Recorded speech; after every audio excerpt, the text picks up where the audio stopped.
let everyone know we just got word from the hospital that the male subject who was involved in this has passed away. It's a sad day anytime any resident in our city loses their life. Our heart goes out to his family who will be grieving.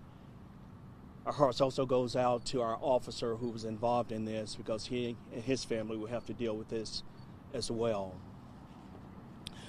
As with all incidents of this nature, at the request of District Attorney General Jennings Jones, he's requested that the TBI investigate.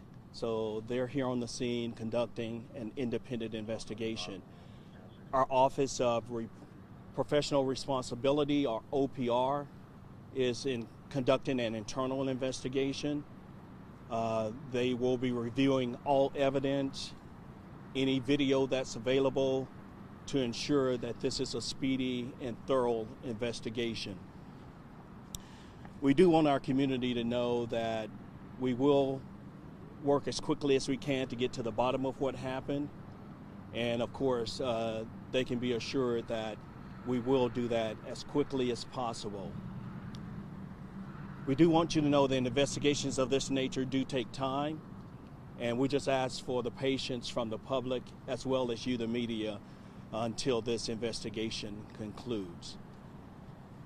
Do want to give a brief update of what actually happened.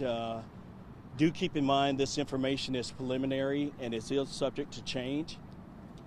At around 9:13 on Wednesday, November 22nd, our Emergency Communications Center received a 911 call about an armed robbery at an ATM at the Oaks Shopping Center. If you see here over my right, there is an armored vehicle from Loomis that was here at the time. There was a worker at the ATM. He was approached by a male who attempted to rob him. The armored worker produced a weapon. The man left, went into the Jason's Deli. When he entered that deli and attempted to rob that business as well, so 2 attempted robberies. The employees, I understand there were 6 employees inside the building. They ran for safety. Once our officers arrived, one of our officers confronted the man, gave him various commands to produce his hands. He did not. After many commands, repeated commands, our officer had to discharge his service weapon, striking the male subject several times. He was taken to the hospital, and where he, I understand, has passed away. I'm only going to be able to answer a couple of questions, considering the TBI has taken over the investigation. This will probably be our only on-camera briefing, considering the investigation is being headed by the Tennessee Bureau of Investigation. Was he armed with a knife? At this time, that's part of the investigation in terms of what type of weapon, or if he had a weapon at all. That will be part of our internal investigation, as well as the investigation conducted by TBI. Did the Loomis security guard try to tackle him or do anything? Again, part of the investigation, we will be looking into anything, any and everything that happened at that time. We have interviewed that particular worker. The TBI is interviewing him as well, so we will get to the bottom in terms of exactly what happened. We don't want to speculate at this time, so we deal in facts, and so by interviewing them and getting the facts, we'll be able to share that with you at a later date, Alexandria. And are the workers okay inside of Jason's Deli? I understand some of them might have been younger. Yeah. The workers, all 6 workers got out safely. I'm sure they are shaken up. Nobody was injured, and that's a good thing.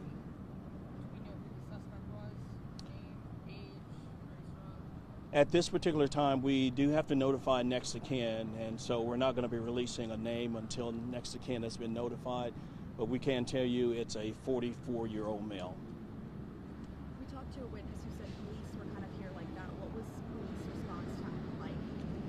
Um, I don't have the computer-aided dispatch card before me, so that's something I can get for you later. But Murfreesboro Police, we put officers in zones. Yeah, our city is broken out into zones, and so we have a number of officers in each zone. So that's why they were able to get here in such a timely manner. Do you know if the person is from Rutherford County or did he come in off the interstate? From what I understand, the 44-year-old male is a local Murfreesboro resident. What's the protocol for the officer that shot the suspect? In situations like this, he's been placed on routine administrative leave with pay pending the outcome of the investigation. Was he wearing a body-worn camera at the time? All of our officers are issued body-worn cameras.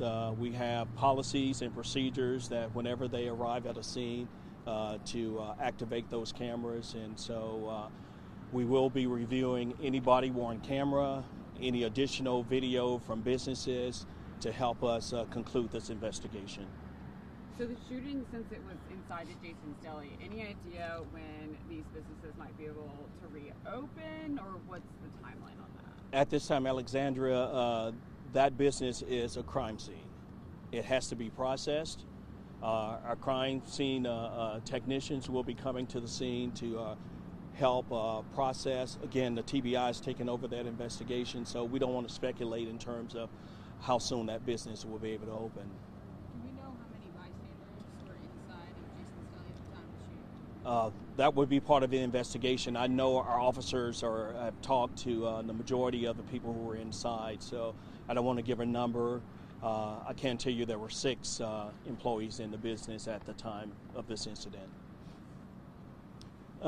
Do want to let you know that there's not a day that any of our officers put on their gun and badge and come to work and say, I'm going to shoot someone. That's not how it works. Our officers come to work, they do it with integrity, they do it with courage, they do it with honor. And so, again, our heart goes out to the family of this man who's deceased. Our heart also goes out to our officer who will have to deal with this. So we really appreciate you guys coming. Again, the TBI has taken over the investigation, so this will be our one and only on-camera briefing until this investigation concludes.